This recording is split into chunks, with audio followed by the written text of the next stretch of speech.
जय शिवराय। मोहोळ तालुक्यातील वडवळ गावामध्ये मी कधीही गेलो नाही। मोहोळ तालुक्यातील वडवळ गावातील बांधवांनी मला कधी विरोध केला नाही, माझी कुठली तक्रार नाही। मी त्या ठिकाणी कसल्या पद्धतीने कुणालाही काही कारवाईची मागणी सुद्धा केलेली नसताना त्या ठिकाणी तहसीलदार मोहोळ यांनी त्या ठिकाणी मराठा युवकांवरती अशा पद्धतीने एक नोटीस देणं, कारवाईची नोटीस देणं याचा मी निषेध करतो। जिल्हाधिकारी महोदयांना मी विनंती करतो की तहसीलदार मोहोळ यांना आपण त्या ठिकाणी अशा पद्धतीने चुकीची जी नोटीस तहसीलदार मोहोळांनी दिलेली आहे त्यांच्यावरती त्या ठिकाणी कारवाई झाली पाहिजे। मी मराठा समाजाच्या भावनेचा आदर करतो।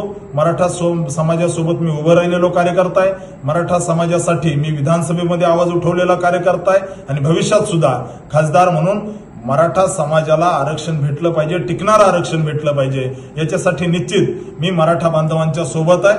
त्यामुळे मी कलेक्टर महोदयांना, जिल्हाधिकारी महोदयांना विनंती करतो की अशा पद्धतीने चुकीची जी कारवाईची नोटीस तहसीलदार महोदयांनी दिलेली आहे त्या तहसीलदार महोदयांना तात्काळ त्या कारणे दाखवा नोटीस द्यावी आणि ही नोटीस जी तहसीलदार मोहोळ यांनी दिलेली आहे ती नोटीस तात्काळ मागे घ्यावी।